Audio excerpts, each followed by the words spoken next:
sifati amma yasifun wa salamun alal mursalin walhamdulillahirabbil alamin. Ya, baik, mungkin kita langsung saja ke presenter yang pertama untuk membacakan referatnya. Waktu dan tempat saya persilahkan.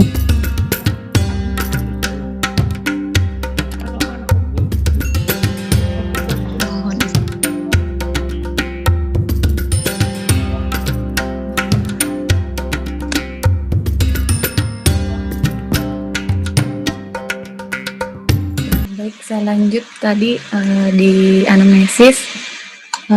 Keluhan utama penglihatan kabur pada kedua mata.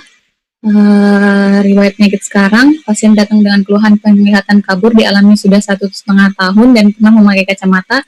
Pasien tidak rajin memakai kacamatanya dan 2 minggu lalu kacamata yang dimilikinya pecah. Sekarang pasien mengeluh mata kabur disertai pusing ada, sakit kepala tidak ada, gatal tidak ada, berair dan nyeri tidak ada. Pasien mengeluh tidak bisa melihat tulisan pada papan tulis saat di sekolah. Pasien duduk di bangku kedua dari belakang. Jika membaca di meja belajar, pasien masih bisa. Untuk riwayat penyakit terdahulu, riwayat trauma tidak ada, riwayat operasi mata tidak ada, riwayat pemakaian kacamata sebelumnya ada, yaitu minus 0,5. Terus riwayat kebiasaan, pasien sering membaca sambil tiduran, aktivitas menonton televisi lebih dari 1 jam per hari tanpa istirahat. Riwayat keluarga, ibu pasien menggunakan kacamata minus, riwayat DM dan hipertensi tidak ada. Riwayat sosial dan ekonomi cukup, sosial ekonomi cukup. Untuk pemeriksaan fisik, tekanan darah, nadi dan pernafasan dan suhu dalam batas normal. Pemeriksaan fisik kepala, paru, abdomen, jantung, dan ekstremitas juga dalam batas normal. Status oftalmologi, inspeksi, palpebra, okulodextra dan sinistra edema tidak ada, aparatus lakrimasi tidak ada, silia normal, konjungtiva bulbi hiperemis tidak ada, mekanisme muskular normal ke segala arah, kornea jernih, bilik mata depan kesan normal, iris coklat kriptep ada, pupil bulat sentral. Untuk palpasi dalam batas normal. Halo? Pada pemeriksaan visus, untuk visus okulodextra 20/40 dikoreksi dengan 0,75 20/20. Untuk okuli sinistra 20/60 dikoreksi dengan 1 20/20. Pada termometer tidak dilakukan pemeriksaan, color sense tidak dilakukan pemeriksaan, slit lamp, okulodextra, konjungtiva hiperemis tidak ada, kornea jernih, bilik mata depan kesan normal, iris coklat, pupil bulat, dan lensa jernih. Begitu juga dengan slit lamp, okuli sinistra. Untuk diagnosis kerja, okulodextra sinistra, miopia ringan, diagnosis banding, astigmatisme.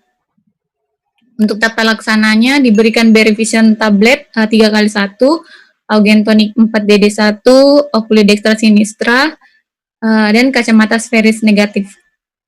Untuk edukasi, menjelaskan pentingnya memakai kacamata koreksi, tidak membaca sambil tidur ataupun di tempat yang pencahayaannya kurang.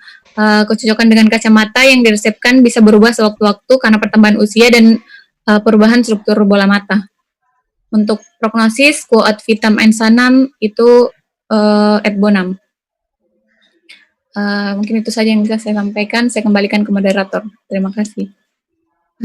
Iya, baik, itulah tadi pemaparan mengenai portofolio miopi. Mungkin ada dari kakak-kakak dan teman-teman yang ingin bertanya.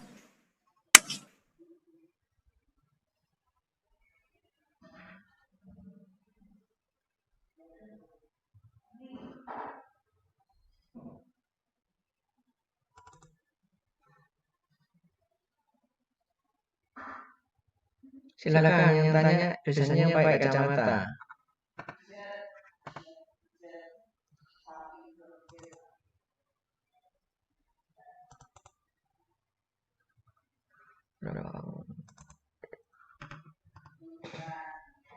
Gak ada yang tanya.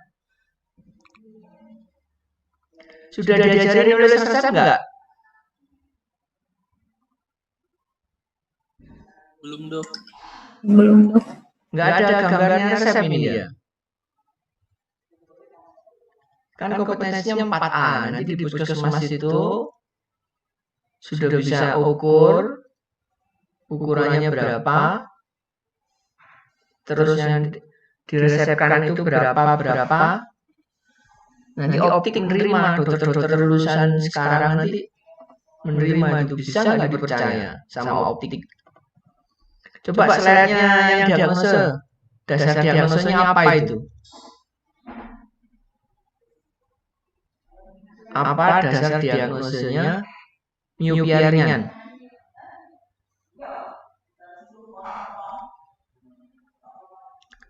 Tapi dok, untuk miopia ringan itu biasanya dia series negatifnya itu 1 sampai 3. Untuk miopia ringan 3 sampai 6 dan yang berat di atas 6 dok. Terus kalau nulis resep yang diperiksa apa lagi? Yang dituliskan apa lagi? Nggak ada contoh ya. Aku lagi di rumah ini.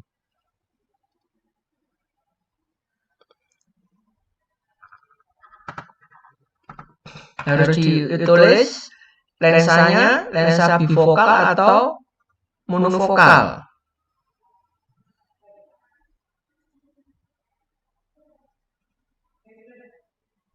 Berapa? Apa? Monofokal apa bifokal?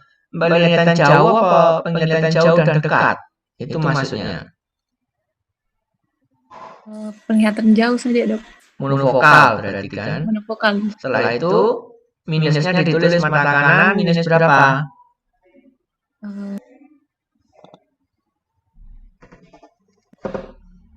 Yang Dextra dok minus 0,75, yang Sinistra minus 1 dok. Nah, terus pemeriksaan apa lagi yang dibutuhkan untuk resep kacamata? Ada kertas aku. Pemeriksaan apa lagi?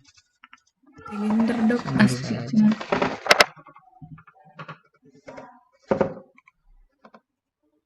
Pernah dengar pupil distan enggak?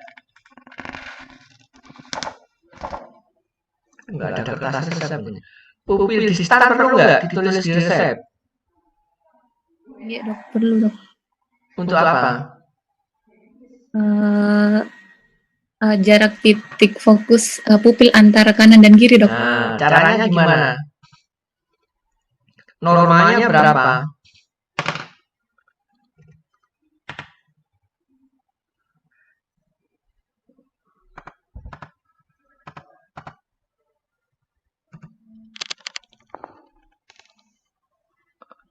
Nanti kamu harus menguasai dulu. Di logbook itu ada pemeriksaan kornea refleks image. Coba dilihat di logbook itu ada. Itu kalian harus menguasai 4A itu, sebagai tes itu. Dari situ mengukur menggunakan senter dan penggaris. Di senter dahinya pada jarak depan pasien. Kemudian bayangan dari senter itu puncak kornea diukur mata kanan sama kiri. Dengan pasien melihat jauh. Itu keluar biasanya antara 60, 61, 62, 64 gitu. Kemudian jarak dekatnya diukur juga. Nah, jarak dekat itu biasanya selisihnya 2. Itu kenapa nanti di dekat resep itu ada per 62 per 60. Pernah lihat? Pernah ke dokter mata atau Mbak Dian sama Siti Fadila ini? Kan diukur di situ. Nah, kadang-kadang kalau nggak diukur karena ada komputernya. Tapi harus tahu ya dasarnya. Itu pupil distan. Ya. Kemudian terapinya coba.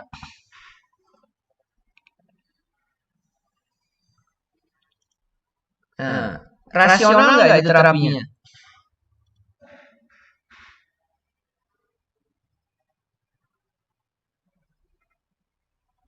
Apa Bervision, apa Augmentonic? Kalau Bervision dok, yang saya tahu vitamin mata dok. Untuk apa vitamin mata? Kandungannya apa? Kerjanya seperti apa? Kenapa kok 3 kali 1? Ada yang bisa bantu? Nggak sekali 1. Isinya apa? Buah beri? apa yang diharapkan? Mengurangi minus atau mempertahankan minus atau menambah minus?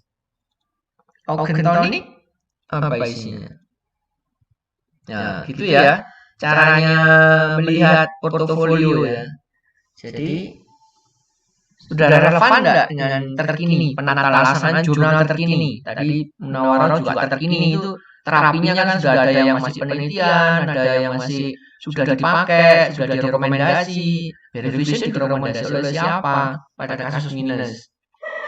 Augen tonic juga, ya kan? Ya, terus edukasinya slide berikutnya. Edukasinya apakah minum vitamin A atau wortel atau gimana masih? Sudah minum jus wortel tiap hari loh, kok minus? Kan ada pertanyaan seperti itu. Pernah nggak Dian minum jus wortel disuruh ibunya? Masih relevan nggak dengan jurnal terkini? Gimana edukasinya?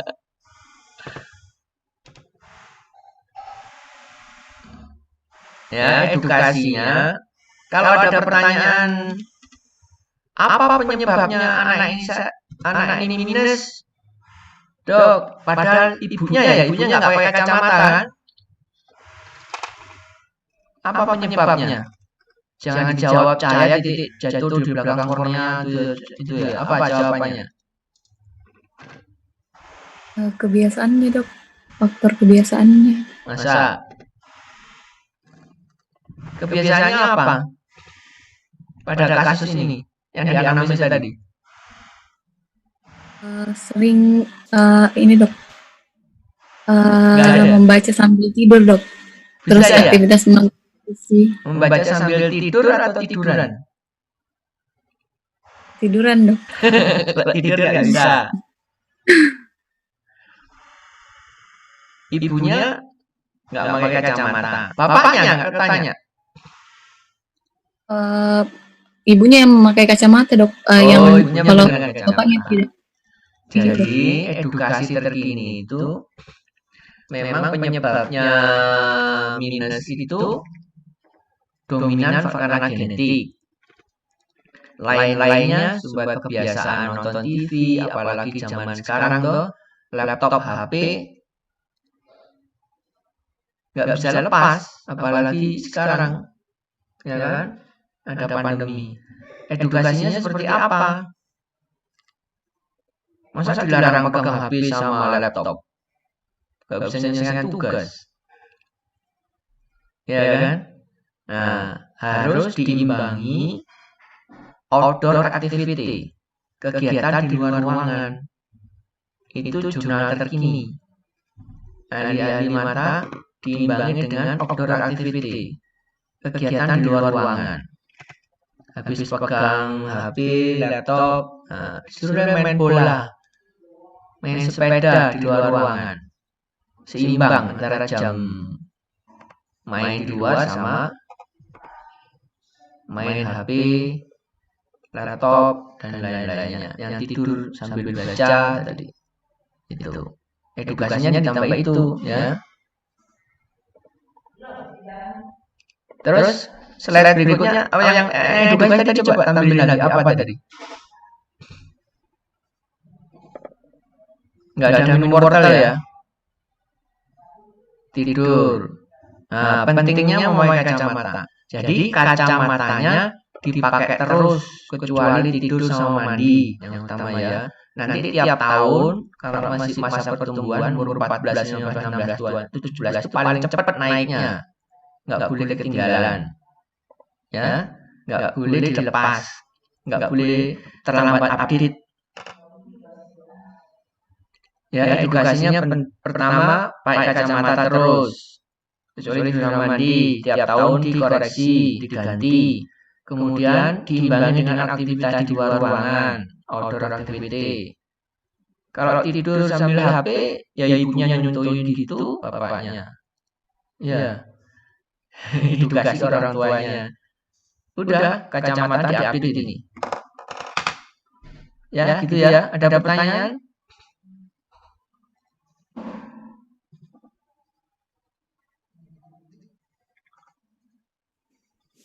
Tadi dok, izin bertanya Ya, ke kita silakan. dok, Hmm. terkait tadi yang kita bahas outdoor activity. Hmm. Sebenarnya dok, kalau penggunaan kacamata, apakah dia mempertahankan minusnya atau orang yang menggunakan kacamata bisa naik minusnya dok?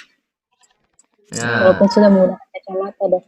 ya, jadi nanti kalau anak-anak kalian yang ini kan berkacamata kan nanti hampir 90% kacamata. Supaya nggak muncul, pasti muncul loh, karena dominan itu genetik. Supaya naiknya nggak cepet, aktivitas luar ruangan. Tapi kalau menghilangkan, itu tidak bisa dengan outdoor activity diimbangi kayak gitu. Tapi kecepatannya naik, kemudian apa? Sampai umur berapa dia naik itu bisa. Kalau menghilangkan tidak bisa, tapi menghambat progresivitasnya miopia kacamatanya itu. Itu ya, mungkin tadi kurang saya penjelasannya ya, untuk edukasi dan menghambat minusnya ya. Yang faktor yang nggak bisa dihambat genetik. Yang bisa dikurangi adalah aktivitas yang memperberat, memperparah miopia itu. Mungkin itu apanya ya. Ya, terima kasih banyak dok. Kalau menghilangkan kacamata bisa dengan terapi lasik ya.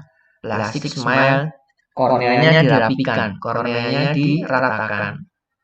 Supaya cahaya jatuh di tepat di retina, enggak di depan retina. Itu teknik sekarang. Kalau enggak ada masa pertumbuhannya. Mungkin ada lagi? Tapi dok, izin bertanya dok. Ya, silakan.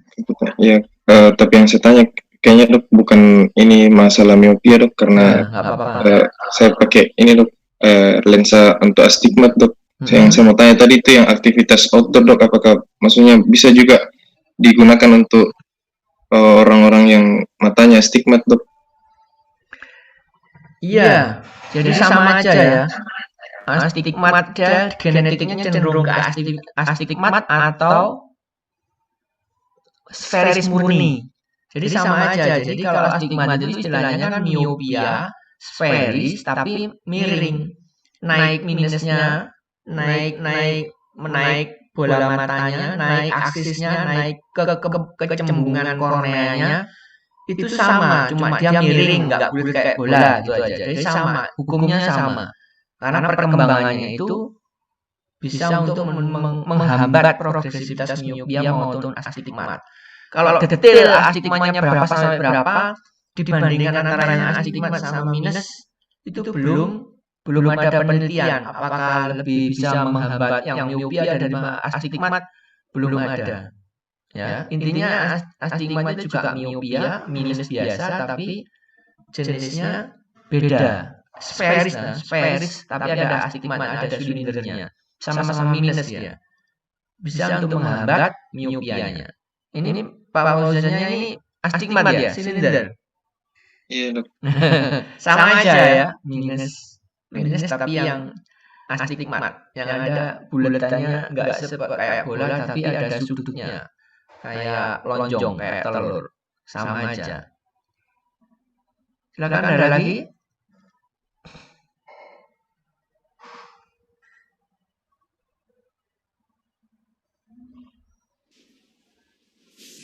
Oke, mungkin masih ada yang ingin bertanya dari kakak-kakak.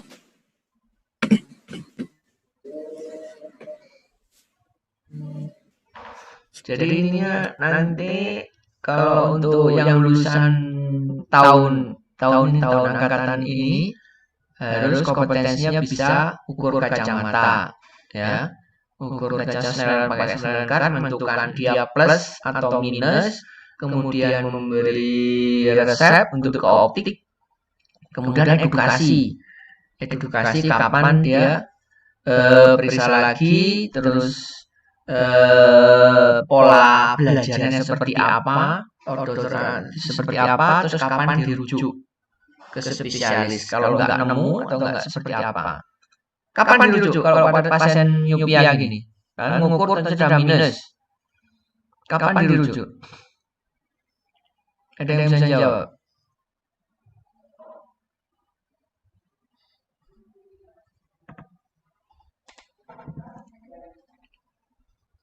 Kalau nggak ketemu ukurannya, kan kadang sulit, masih belajar, nggak ketemu ukurannya, tapi belum menyelesaikan, atau nggak ada minus berapa, nggak ada. Kemudian setelah dikoreksi itu tadi mungkin bukan kelainan refraksi, kelainan organ. Gimana ngeceknya? Ini kelainan refraksi apa bukan? Pakai pemeriksaan apa?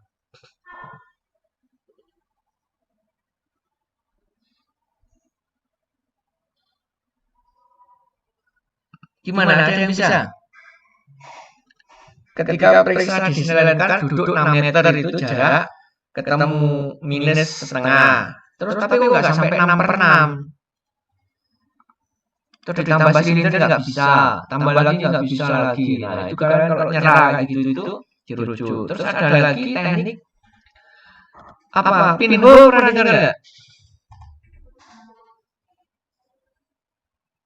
Pemeriksaan pinhole pada Snellen-Card itu pernah. Jadi pasiennya disuruh ngintip di lubang pakai pinhole. Itu ada lubang sekitar 1-2 mili. Kalau dia tidak tambah terang, tidak maju, Snellen-Card-nya tidak tambah kecil, tidak sampai 6/6, itu berarti bukan kelainan refraksi, itu ada kelainan media refraksi.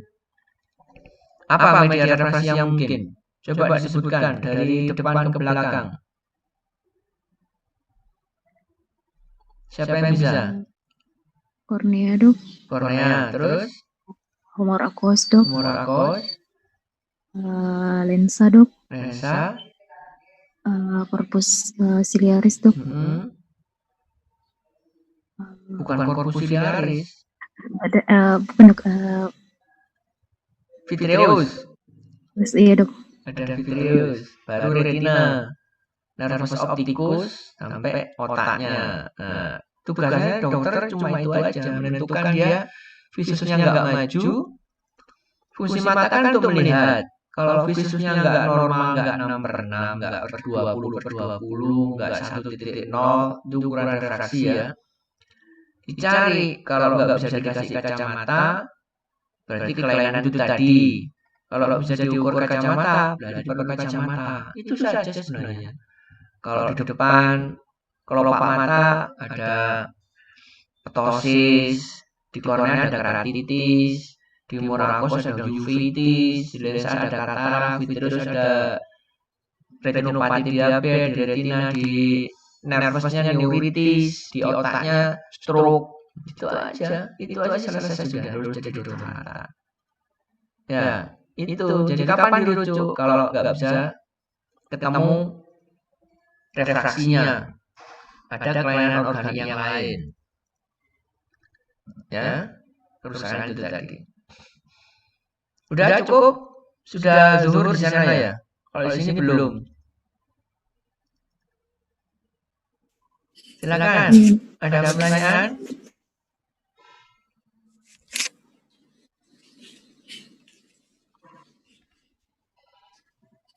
Mungkin cukup ya, sudah siang ya. Ini nanti minggu depan ketemu saya lagi nggak hari Kamis? Yang minggu 1 ketemu kita lagi, Dok. Soalnya yang minggu kemarin ketemu lagi Kamis, hari Kamis itu ada di sini. Yang minggu kemarin sudah tidak ada, Dok.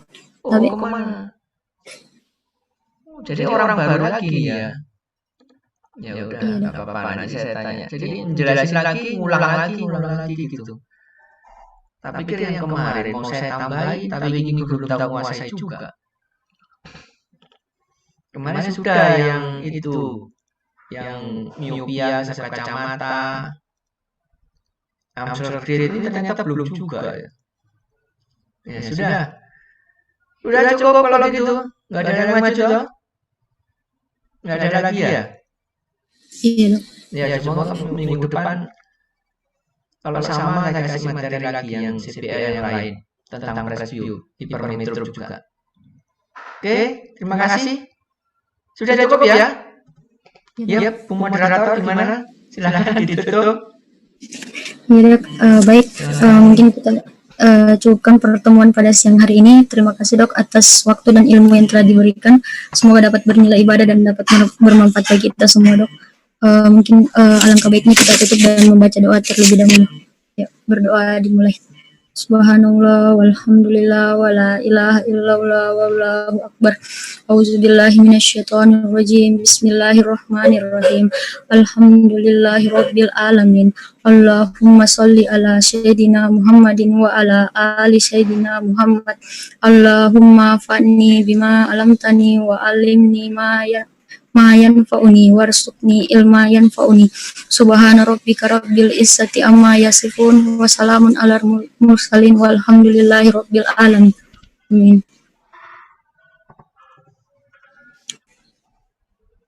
Ya, terima kasih. Assalamualaikum warahmatullahi wabarakatuh. Waalaikumsalam. Terima kasih banyak Dok. Ya, Banyak Dok. Waalaikumsalam warahmatullahi wabarakatuh. Terima kasih Dok. ya.